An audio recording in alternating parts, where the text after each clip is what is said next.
You sat down to add up your subscriptions once, just once, and the number was so much bigger than you expected that you kind of wanted to stop counting. Streaming, music, cloud storage, the gym, the app you forgot you even signed up for. Everyone tells you the same thing, that you just sign up for too much stuff. But that's not really what happened to you. Over the last 15 years, the entire economy quietly rewired itself to charge you every single month for things you used to just buy once. This wasn't your lack of discipline, it was a business decision, made on purpose. And once you see why, you'll spot it on every screen and every shelf you own. Let's start with something sitting on millions of computers right now: Photoshop. For about 20 years, you bought it the normal way. You walked into a store or later clicked a button, paid once, and the software was yours. You owned that copy forever. You could use it for 10 years and never pay another cent. Then, back in 2013, the company behind it, Adobe, changed the deal completely. No more buying. Now you rent. You pay every month for as long as you want to keep using it. And the day you stop paying, the program locks its doors and won't let you back in. Nothing about the software got worse. The thing that changed was the business model underneath it. And that quiet switch has a name in the tech world. They call it software as a service. The idea is simple and a little ruthless. Stop selling people a product they own. Start renting them access to a product you keep. You used to buy the cow. Now you rent the milk by the month. And the cow lives at their house. This trick is older than software. A lot older. Over 100 years ago, a man named King Gillette figured out the original version of it with razors. Sell the handle cheap, almost give it away, because the handle was never the point. The money was in the blades. The thing you have to keep buying again and again forever. That's the whole model. Hook them with the thing they buy once, then earn off the thing they buy over and over. A modern subscription is just the razor and blades trick with the blades on auto pay. So why did everything all at once turn into a subscription? To understand it, you have to see your monthly payment the way a company does. Imagine two businesses. The first sells a thing once for $60, then has to go find a brand new customer next month to do it again. The second charges you $10 a month, and as long as you don't cancel, that money just shows up every month without anyone lifting a finger.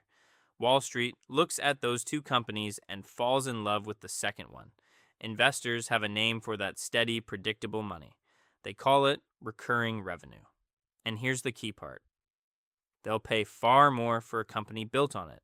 A dollar that arrives reliably every month is worth more to an investor than a dollar that shows up once and might never come back. Same dollar, wildly different price tag on the business. That is the engine behind all of this.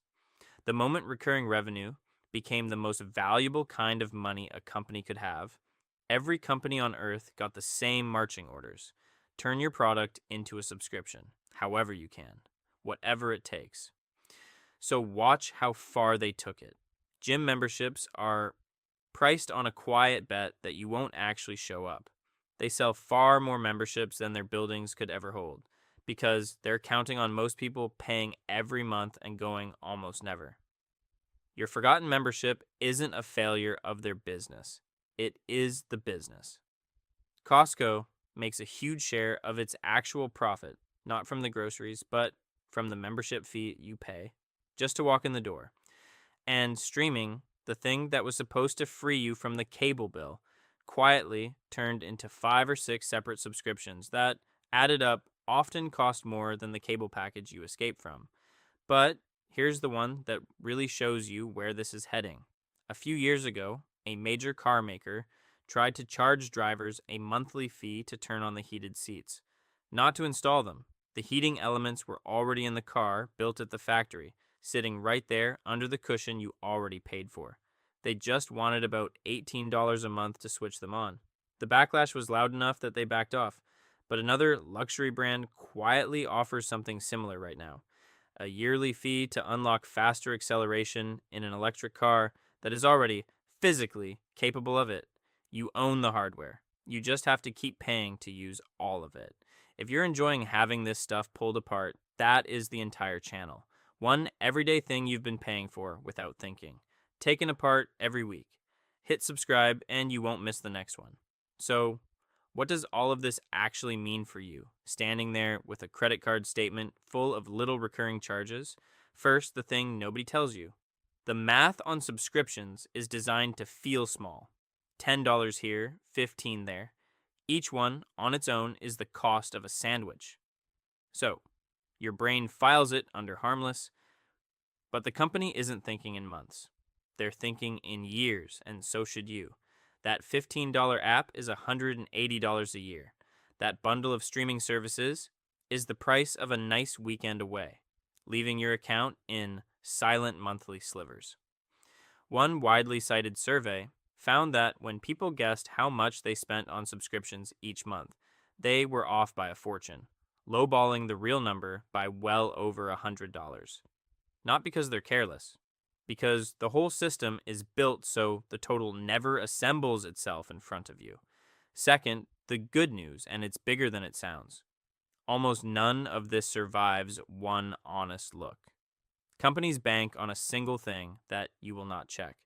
That the charge is small enough and the cancel button is buried deep enough that you'll just let it ride another month. So, checking is the entire defense. Pull up your bank statement and hunt for the word recurring. Run the simple test on each one. Did I actually use this in the last month? Not, might I someday? Did I this month? The ones that fail that test are just leaks, and canceling is getting easier on purpose. Regulators have started pushing companies to make quitting a subscription as simple as starting one, instead of the obstacle course it became. You don't need a budgeting app or a spreadsheet or a finance degree. You need to do the one thing the entire model is praying you won't. Add it up once a year on purpose and look at the real number. So, here's the one thing to walk away with. For most of history, you bought a thing and it was yours. The shift you've lived through quietly over the last decade is the shift from owning to renting, from paying once to paying forever. And it didn't happen because the products got better. It happened because forever is simply worth more than once to everyone except the person paying. That's not a reason to panic. It's a reason to look. The price of the sandwich was never the point. The point was that you'd buy that sandwich again automatically every month without ever deciding to. So the next time something offers you a small monthly price instead of a one-time one, you'll know exactly what you're being asked. Not to buy a thing, but to start a meter. And now you know to read it. If you want one everyday thing decoded like this every week, the hidden math behind the money you hand over, subscribe, and Penny will be right here. And if you want to see the very same trick happening in your grocery aisle, where the price stays the same but the box quietly shrinks, watch the one on why your groceries got smaller next. Because once you can see the meter running, you start seeing it absolutely everywhere.